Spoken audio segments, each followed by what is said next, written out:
Occasionally, somebody will say something that changes the world. They're words that resonate so deeply that they sort of become etched in our collective memory. So I'm going to throw some famous phrases up on the screen, and if you know them, I want you to shout out the final part of that phrase. All right, sound good? All right, here we go. First up, we have, I came, I saw, I conquered. These are words of Julius Caesar after a famous victory in battle. Next one up. We hold these truths to be self-evident that all men are created equal. This is Thomas Jefferson in penning the Declaration of Independence. Next one. One small step for man. You guys are so good. This is great. This is Neil Armstrong after taking steps on the moon. And one final one. I'm not superstitious, but I am a little stitious. Michael Scott, some world-changing words. These are my Office fans here.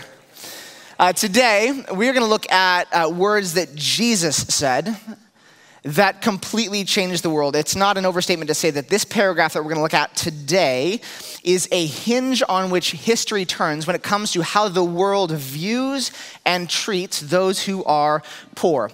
We are in week 3 of a 4-week series on generosity. We're exploring what Jesus has to say, what the New Testament has to say about the topic of generosity. Now, you might be wondering, isn't that a touchy subject for church? Are we really going to talk about money in church? Here is why we think this is important at the Bridge. How we use our money is both an indicator and a shaper of our spiritual well-being. It does both of those things. And in this series, we are partnering with an organization called Practicing the Way, phenomenal organization. If you want to dive deeper on any of these topics that we are discussing, simply head on over to bridge.tv/practices. There's a guide that will lead you through a whole lot more than what we can cover from stage here. But if you're wondering, again, why talk about money in church? There are over 2,000 passages in the Bible that have to do with money. Over half of Jesus' parables, the stories that he tells, have to do with wealth and our resources and how we use them. And there's more about money in the New Testament than about hell and heaven combined. And so, according to Jesus, everything is spiritual. That there is no division between sacred and secular when it comes to how Jesus teaches about things. But for money in particular, Jesus says it is an indicator and a shaper of our spiritual well-being, perhaps more than anything else in our life. So week 1, we talked about how there is more joy in giving than receiving, something easier said than done. Last week, Ian taught on greed and how to overcome it. And this week, we are going to talk about generosity to the poor. Generosity to the poor. In Matthew 25, Jesus is teaching about the kingdom of God, what it's going to look like when he returns, and how that should shape how you and I live here and now. And in this section, he says something really sobering. He says, how we relate to the poor has a direct impact on where we will spend eternity. In this passage, he describes 2 types of people, the wicked and the righteous, and he says this about their ultimate destinations. He says, then they, he's talking about the wicked, will go away to eternal punishment, but the righteous to eternal life. This is a passage that has high stakes. And so we are going to do well to ask, how does Jesus distinguish between these 2 groups, between the wicked and the righteous? Verse 31, Jesus says, when the Son of Man comes in his glory and all the angels with him, he will sit on his glorious throne. All the nations will be gathered before him, and he will separate the people one from another as a shepherd separates sheep from goats. And he'll put the sheep on his right and the goats on his left. That phrase, Son of Man, is a title that Jesus is very fond of using for himself. It's how he refers to himself more than any other title in the New Testament.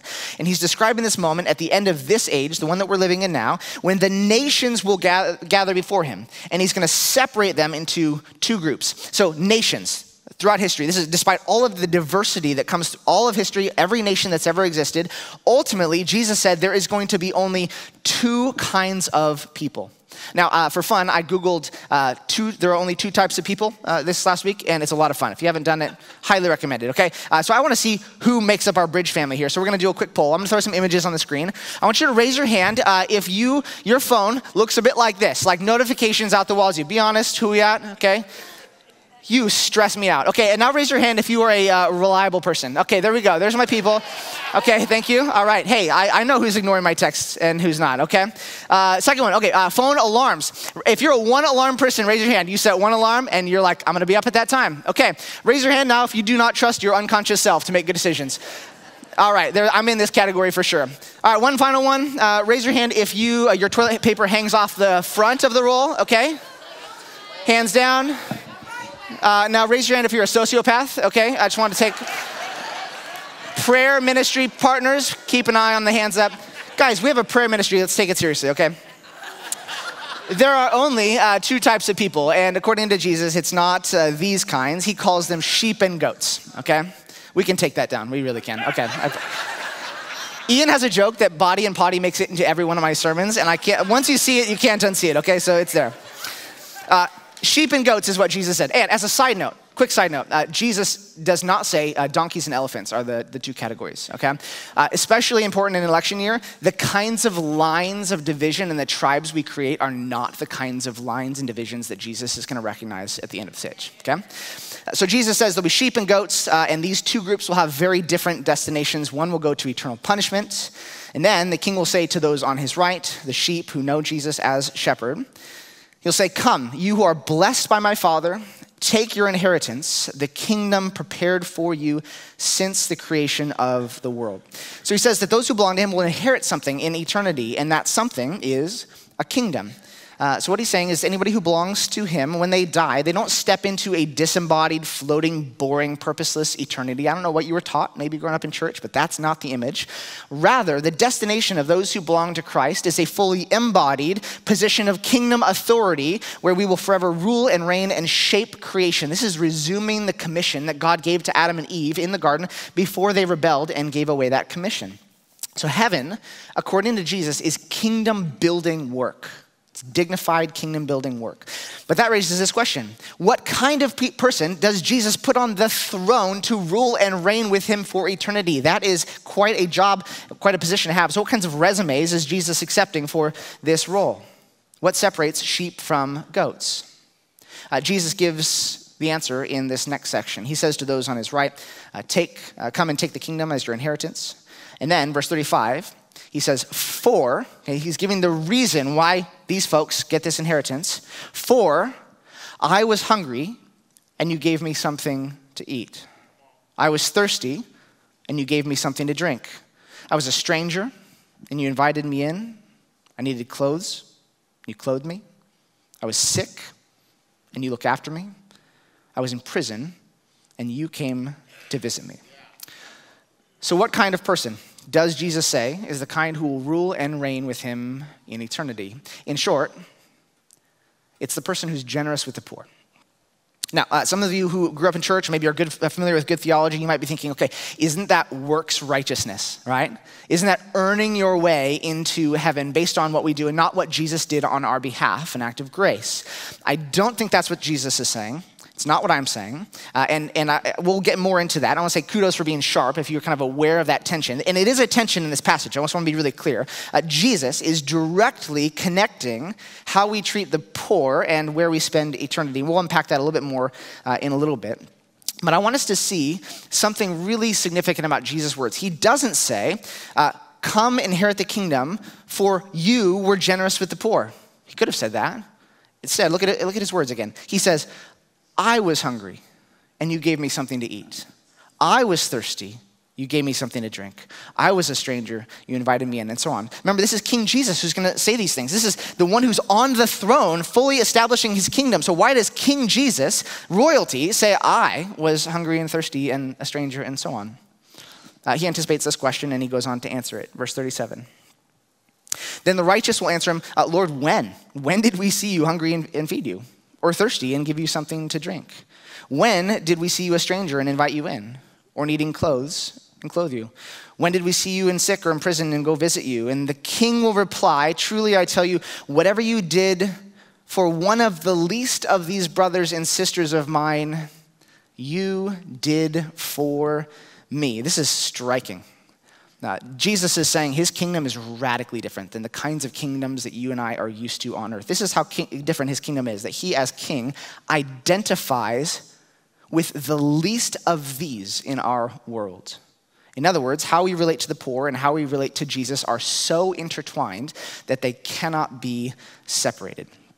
We'll flesh that out more towards the end of the message, but first I want us to see how Jesus talks about poverty and generosity. Many of us think about poverty and generosity strictly in financial terms, and surely that is part of the conversation, but I want us to see that Jesus actually has a much more robust understanding of poverty and generosity, and how we are called to step into that understanding as ones who follow him. So for the rest of our time together, we're gonna look at 3 types of poverty and 3 types of generosity, according to Jesus.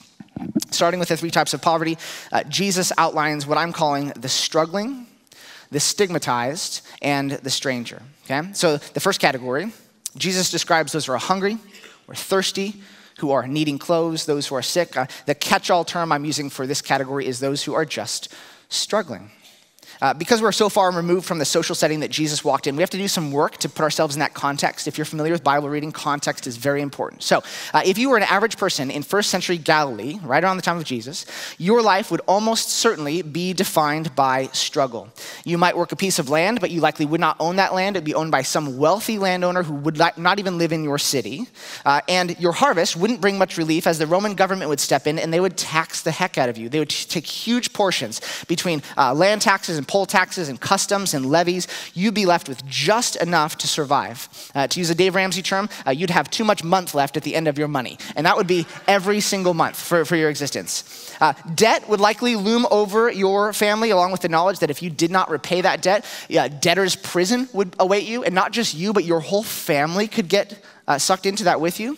Clean water was a luxury, often leading to serious illness, which was made worse by persistent malnutrition. Adequate medical care was only available to those at the top tiers of society. And so chances are you'd be stuck in this cycle of poverty that if you stood back and looked at it, you'd think, this is like designed to prevent upward mobility. And it sort of was. Seneca, who was a Roman philosopher, contemporary of Jesus, said this: to see men starve amidst plenty was no uncommon sight, for hunger knows no law or shame. Now contrast that with what we know today. Social Security, Medicare, food pantries, homeless shelters, crisis pregnancy centers, the foster care system, minimum wage, workers' rights, the concept of bankruptcy as a sort of like mercy extended to those who have found themselves in a hole so that they don't have debt until they die. These were unthinkable things in first century Rome. Unthinkable. My middle son, Elin, he just turned 7 yesterday. I'll be honest, I don't know if we ever thought we'd see 7. He was born with tremendous health difficulties. His first year of life, pre-insurance, cost over $800,000. Over the years, we've called 911 a ton of times to come give him, emergency care at our home. And not once, when we've called 911, have the paramedics arrived and said, hey, before we get started, how much do you make? What kind of background do you come from? What are your religious beliefs? Not once have they said, Elin doesn't look like a productive member of society. I think we'll hold off on caring for him.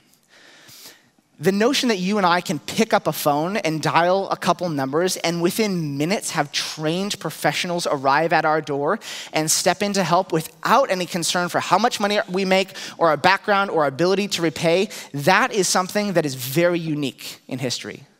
And we should not lose sight of that. These are things that arise not out of the natural kindness of the human heart, but out of this teaching of Jesus, that every person, no matter their background or station in life, is made in the image of God and is worthy of our time, attention, and care. And that includes those who are struggling. Jesus goes on to describe a second kind of poverty. He says, I was in prison and you came to visit me. I'm calling this category the stigmatized, and here's why. If you were a prisoner under Roman rule at the time of Jesus, your experience would be very different from what we know today. In that context, there was no guarantee of due process, so you might very well be in jail for something you had nothing at all to do with. Or you might be there, as I said a moment ago, as a result of not being able to pay back debt. And so essentially, you would be a slave of the state. Prisons were not seen as places of rehabilitation, they were places of humiliation.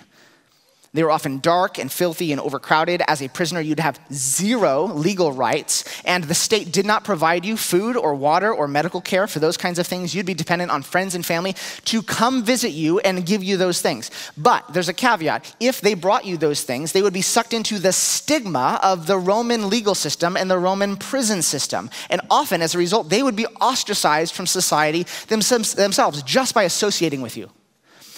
Philo of Alexandria, he was a philosopher, Jewish philosopher, right around this time. He said this: Prisoners in Herod's jails were often forgotten by all, even their own families. For to associate with them would bring shame. They were left to rot, their conditions so poor that death was often considered a release. Contrast that with what we know today. We have the right to an attorney and a fair trial, provision of food and water to prisoners, or rehabilitation programs, the abolition of debtors' prisons, the creation of inmate visitation programs and parole systems and reentry programs that are designed to reintegrate inmates back into society after they've served their time. These are things that emerge not out of the kindness of the human heart, but out of this teaching of Jesus, that every person is made in the image of God, and regardless of their station in life or their background, is worthy of our time, attention, and care. This is why I love that one of our ministry partnerships is with Murray County Jail. Danny is right here in front of me. This is a prison ministry that was started because one Bridger decided that he was going to spend his Sundays offering live streams of the Bridge service in jail. And guess what? Inmates just started coming. In fact, there's been so many times where I have been personally challenged by the tenacity of the prayers of the people in this prison and their encouragement in persevering through some of the most difficult circumstances in life. If you didn't hear Ian talk about this last week, we had 27 inmates get baptized in and through the Bridge ministry last week. 27. Danny, I wasn't planning this. He walked in and I was on the patio and he goes, these are prayer requests, by the way, that came in from Murray County. This is from the last 2 weeks. And I'll be honest, I got these and I'm thinking, these men have prayed more in the last 2 weeks than I have. That was my honest thought. And so I just want to say, if you are part of Murray County, Perry County Jail, you are not just watching the Bridge. You are a part of this church family, and we love you. We are grateful for you. The last category that Jesus gives of poverty is called a stranger. He says, I was a stranger and you invited me in. Now, if you were a non-Jew in first century Galilee, you would be treated in all likelihood with condescension and hostility from those in the Jewish community. To be a non-Jew would be to be viewed as ritually unclean and socially inferior. So even if you had a curiosity about God and you wanted to discover more, you'd be kept at arm's length. It'd be really hard for you to integrate into that community. Josephus, first century historian, who's also Jewish, said foreigners were seen as impure, their very presence a stain upon the purity of our people. And this meant that many outside Jewish circles did not have any kind of social safety net, which left them exposed to exploitation and injustice. Now, contrast that with what we know today. We have experienced the abolition of race-based chattel slavery in America. We've seen the eradication of Jim Crow laws, of segregation, practices like redlining, the civil rights movement, Martin Luther King's dream and his speech, refugee resettlement programs, immigrant legal aid services, language learning centers, citizenship classes, housing initiatives. Or take the very words that are inscribed on the Statue of Liberty, facing outward, which say, give me your tired, your poor, your huddled masses yearning to breathe free, the wretched refuse of your teeming shore. Send these, the homeless, tempest-tossed to me. I lift my lamp beside the golden door. These are words that would not have been looked upon with admiration and affirmation by the Roman culture, but rather disdain. Now, we have a long way to go, still as a country. There's no getting around it. But we've also come a long way. And this practice of honoring strangers, this kind of ethos is not something that has emerged out of the kindness of the human heart. It has emerged out of this teaching of Jesus, which is that every person is made in the image of God, and that regardless of their background or station in life, they are worthy of our time, attention, and care. The struggling, the stigmatized, and the stranger. 3 kinds of poverty, 3 kinds of people, 3 opportunities for kindness and compassion. These words of Jesus radically changed the world. And the early church took them seriously, and they created hospitals and orphanages and food pantries and so on. And so much of the structure that we look around and see, especially here in the West, started with the church, moved by these words of Jesus, that God cares deeply about the least of these. And through the centuries, we've seen these church-originated initiatives and programs gradually adopted by the state, the government, right? And it's funded by the taxpayer system, and there's a lot of benefit to that. There's a lot of benefit to that. But that does not exempt the church from still being the church. We are still very familiar with these categories of poverty, and so there is still a need for us to extend the love and light of God through our generosity, both to meet the needs that are around us, but also to see Christ formed in his church, in you and me. So just like poverty has different forms, generosity also has different forms. He gives us 3 different kinds of generosity in this passage. First, Jesus says there's this category of giving. He talks about money and possessions. He says, for I was hungry and you gave me something to eat. I was thirsty and you gave me something to drink. I needed clothes and you clothed me. Right? These are material things. We've come a long way since first century Rome, but poverty is still very much a pressing need in our context. In Tennessee, 1 in 7 people faces chronic hunger. 1 in 7. If you just look at Middle Tennessee, our area, that number grows to 2 in 5. 2 in 5. If you've been around at all this last year, you probably heard us talk a lot about the table. And that is because we have been captivated by this vision of bringing the gospel to every table, looking at the tables of our lives with intentionality and bringing the gospel to them. As we look at the life of Jesus, we see that he used the table to bring good news. And so we want to do likewise. If you're curious about finding out more about how we're trying to live this out, walk in the footsteps of Jesus, you can go to everytable.tv and find some more. But here's what I'd say, that bringing the gospel to every table includes and probably even starts with noticing which tables in our lives are without food. Paying attention to those tables. Acts chapter 2 shows this in action. The early church took Jesus seriously, and a new kind of family was created that looked very strange to the world around it. Tim Keller captures this with some striking words. He says this, the early church was strikingly different from the culture around it in this way. The pagan society was stingy with its money and promiscuous with its body.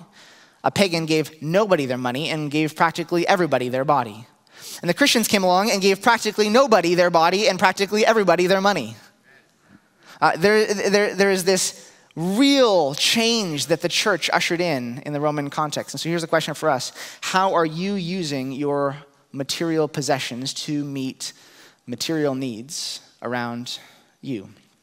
Some of you in this church are very, very gifted in this area. There's a couple in my community group who became aware of a family in our church who their rent had gone up. They couldn't afford to live where they were anymore, but they had bad credit, and so they were having no luck finding another place to live, and things were getting into a crunch. And they talked to this family and said, well, we have a rental house, and you have a need. And so they offered this family with 5 kids a place to stay at a reduced cost.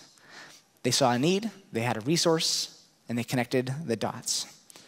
We have a benevolence ministry here at the church that is funded, dedicated to helping people who are in a tight position. It's a budget that, quite frankly, is exhausted and then some every single year because we want to be a church that is quick to say yes to meeting needs that are in our church and in our community. But we had a gentleman approach us recently and say, hey, how much are you allocating towards benevolence? What do you expect to spend in this coming year? We gave him the number, and he pulled out a check and said, there you go. There's your benevolence for the year. And many of you here in, that's with the recent hurricane that has hit our country and even our own state, many of you are jumping up. We've gotten flooded with just a bunch of emails saying, how can I help? How can I give? And so if you go to bridge.tv/relief, by the way, if that's something that you're looking at giving towards, we are partnering with an organization called Convoy of Hope. They've got people in every area that's affected right now. They have donated over 500,000 pounds of food to those who are in need, and they are bringing not just material needs, but they're bringing the hope of Christ. They're partners of ours, so if you want to make a difference, that's a great opportunity. We live in a world where there are still real and pressing needs. And so you, whether you have a little margin and have a little ability to give, or whether God has given you much and you have a much larger margin, how are you using your material resources to meet material needs? A great place to start is to look back at your budget and think, not how much of my money can I give away, but rather how much of God's money do I need to keep? And what can I do with the rest of it? The second category of generosity Jesus gives is time. So this is us serving. Okay? He says, I was sick and you looked after me. I was in prison, and you came to visit me. Some needs can't be met with money or are better met with time. I love this category because unlike money, time is a resource that all of us have the exact same amount of. Every single one of us has a weekly budget of 168 hours. And there are hours that need to go to something. It's sleeping, it's caring for your kids, it's going to work, right? But then there are what you might call discretionary hours, right? These are hours that we have total agency over where they go. Now, some of us are very generous with our money and very selfish with our time, if we're honest. Some of us have no problem giving away 10, 20 or more % of our income, but when it comes to our time, nobody is allowed to touch our nights or our weekends or our PTO. But there are so many people in this church family who are making a huge difference in the way that they spend their time. And one of the best parts about being on staff, quite frankly, is getting a front row seat to see many of you do this. When I think of people who are generously using their time, several people come to mind, more than I could have time to account for. Danny's one of them. Danny said, Jesus said to go visit people in prison.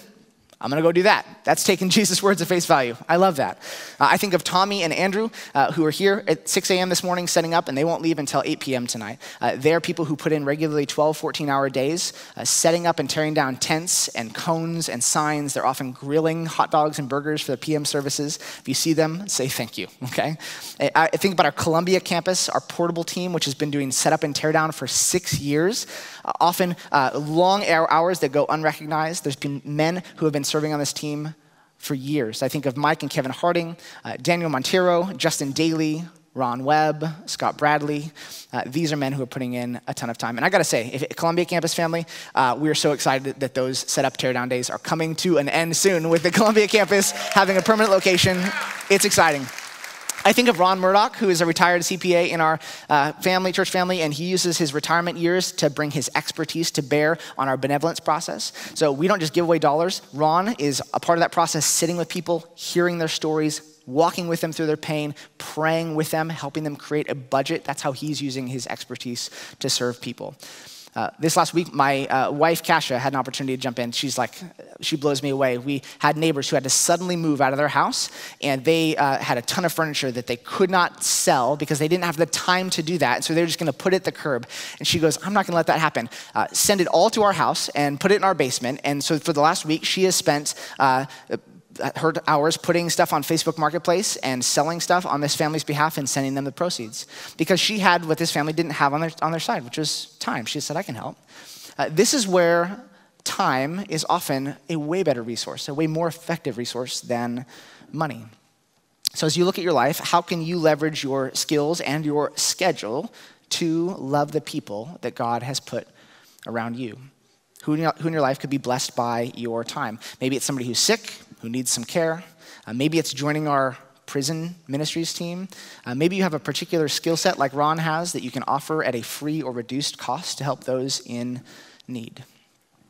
Many of us, at some point, have thought carefully about how to be generous with our money, but maybe for some of us today, it's been a long time since we've sat back and said, how can I be generous with my time as a form of generosity? Bridge.tv/serve. You heard about it in Bridge News. Maybe God is bringing to mind exactly the area that you need to serve in. But if you need help, simply go to this website. There's a form that will take 30 seconds to fill out, and we can start a conversation with you about how you can be generous with your time. The third and final category that Jesus gives is what I'm calling befriending. Befriending. This is offering not your money, not your time, but offering yourself. Jesus said, I was a stranger, and you invited me in. The stranger is the one whose poverty comes in the form of a lack of social connection with others. It's no secret that you and I live in a very rapidly growing area, if you haven't noticed. Middle Tennessee has been booming with transplants over the last 10 years, and especially since COVID, just over the last 3 or 4.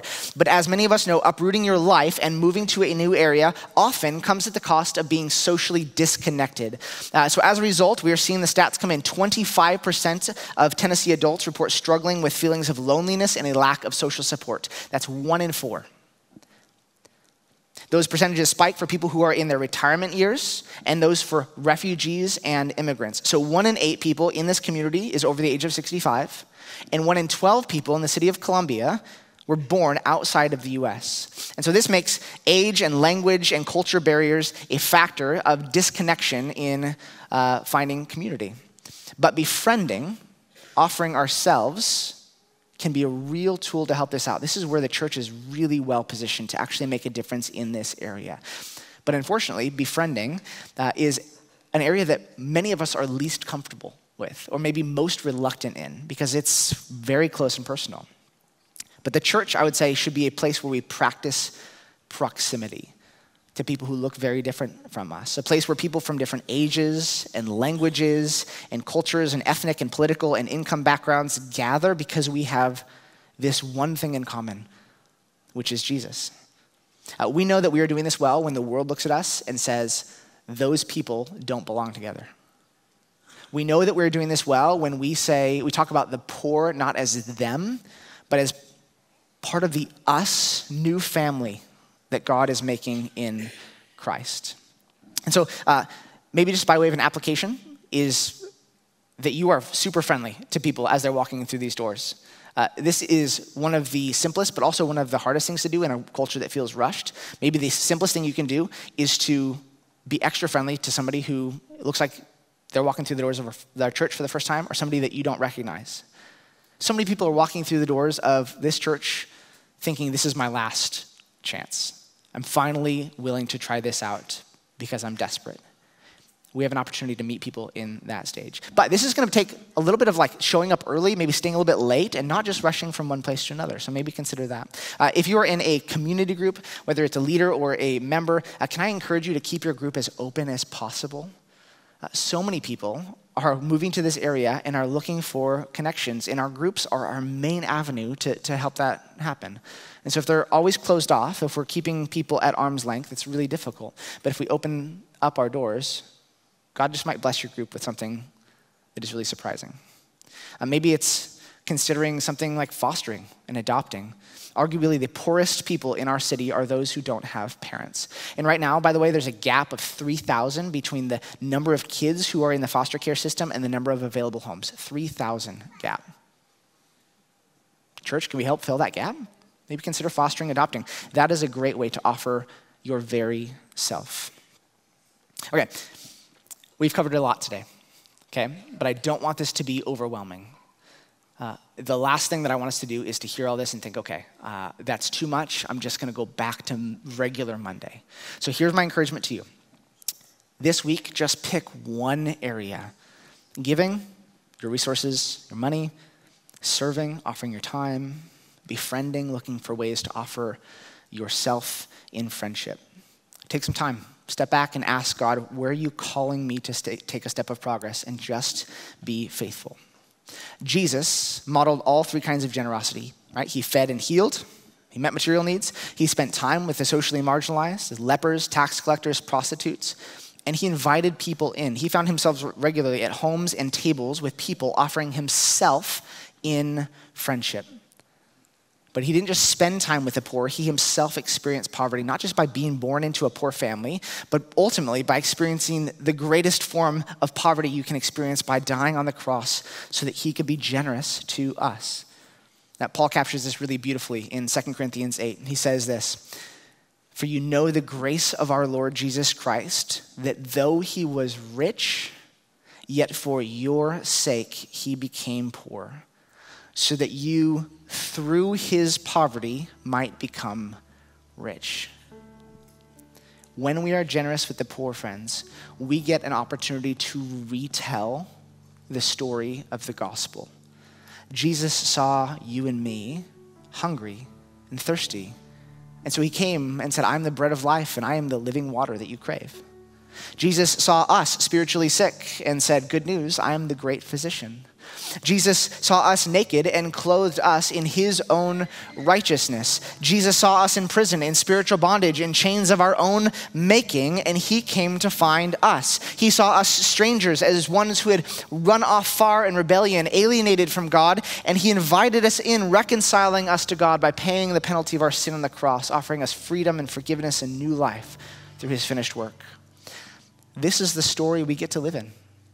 And this is the story we get to tell. I'll finish with this. I came across a painting recently by an artist named Andrei Rublev. I want to throw it up on the screen here. This is called the Trinity. And here you see Father, Son, and Spirit in fellowship with one another. This is the eternal community that God himself lives in. But those who've admired this painting have noticed something very conspicuous, which is that there is an empty seat at this table. This is God's way of inviting you and me, not just to watch, but to come and participate in the very life of the Trinity. And of course, this table will remain open as we are invited into what will become the great banquet of heaven, the marriage supper of the Lamb, where we get to see God face to face in this new community that he has created. So why should we be generous with the poor? Because Jesus saw you in your poverty and took on that poverty so that you might experience the riches of his grace. And when we are generous with the poor, we get to retell that story to a world that is desperate for good news. The early church took this really seriously, and they saw heaven collide with earth. And we saw as the Lord added to their number daily those who are being saved. And that's all because they made sure that they left an open seat at the table. So church, may we do the same. Hey everyone, thank you so much for joining us on our YouTube channel today. I hope that you felt the welcome home of Christ right through your screen. Here we believe that the gospel is good news worth sharing. So if you'd like to share this stream with your friends and family, you can also subscribe to this channel, and you can use @BridgeChurchTN. Also, if you'd like to give, there's a link in the description there you can click, and it'll walk you through all the steps. And if you'd like to stay connected with us, you can simply head on over to bridge.tv. Hope to see you again soon.